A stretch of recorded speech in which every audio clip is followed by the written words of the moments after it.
Hi, folks. This is Rose Shaw, Mama Rose again. It's cold and it's gonna rain and it's wintertime here in Arizona. Uh, been doing a lot of past life readings with y'all, or telling you my experiences and my memories. Uh, One, I was a musketeer in France for the king, and we wore the big hats, big plumes, boots that went up to your thighs and folded down, capes, purple capes, because we were royal guards. uh, Me and my best buddy fell in love with the same lady. Therefore, we shared her. We were her two husbands. Uh, when the monarchy changed, the uh, the new monarchy wanted traitors, so all the musketeers were gathered up and told to turn on each other so they could live.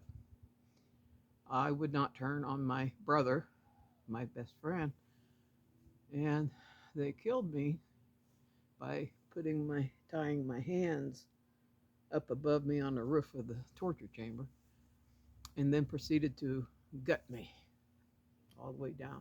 And I can remember, I wouldn't tell them what they wanted to know. And I remember seeing my insides fall out on the floor. And it took me hours and hours to die that way, but I wouldn't turn my brother into him.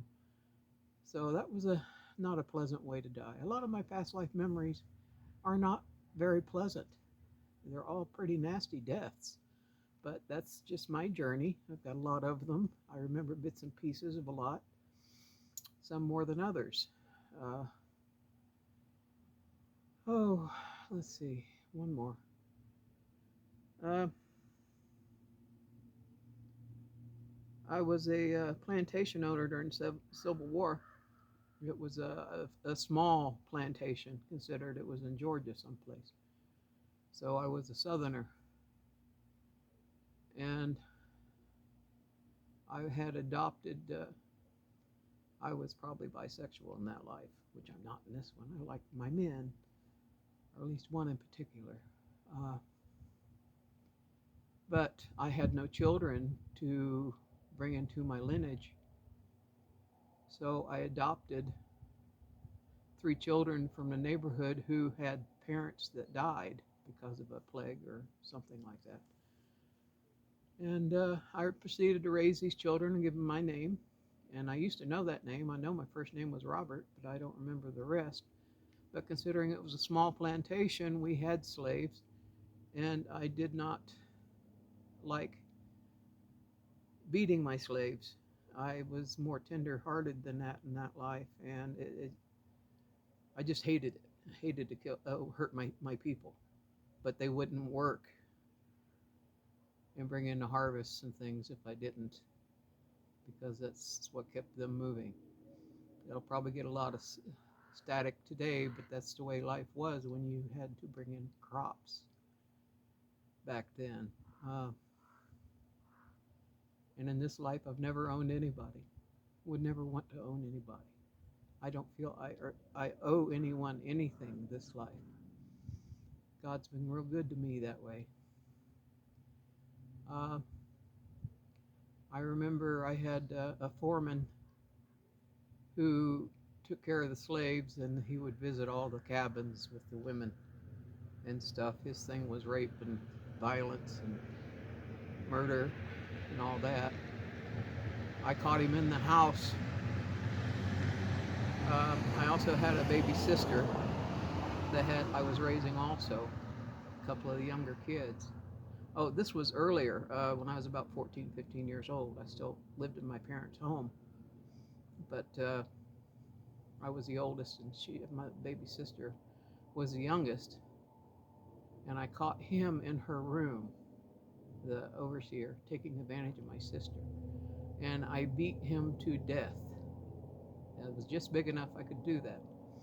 And I carried his body out into the swamp over my shoulder. And I walked until I couldn't walk anymore. And I left him in the swamp with the gators. And I had no regrets over that. I grew up to be a good man. They made me an officer in the Civil War because I was educated. I had been sent up north and educated to be a soldier. Uh, they made me a captain or something of such. And when the Northern Army came down and cleared us out, and we fought them, they kept me captive, and because I was an upper rank officer.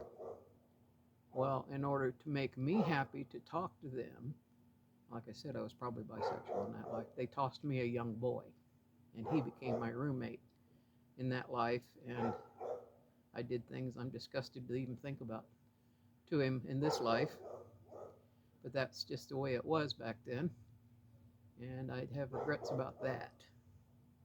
But I can't change that. It wasn't even me anymore. The boy finally died. And I died of stomach cancer. Now, or starvation, whichever you want to put it. It was another horrible way to die. But, and like I said in one of the other ones, I kind of earned that one.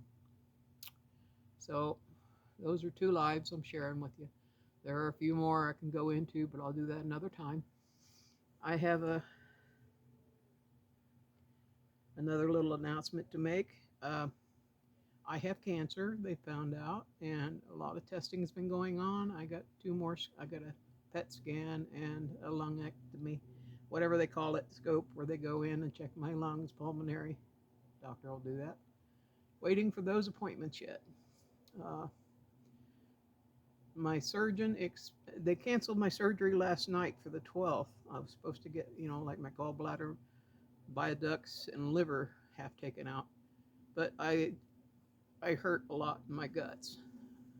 Believe it or not, I'm still punky chunky, but I've lost like 70 pounds in the last year, so it's hurting now. Very uncomfortable at times. And if they find they can have surgery, I'll have surgery. Now I'll have to go to Phoenix to do that. They're afraid it's moved to my lungs, which I feel might be possible because when I lay down at night, I have issues with that. I love you all, and thank you for listening to my stories. I appreciate you each and all stopping by and listening to this crazy old woman in Arizona. Thank you.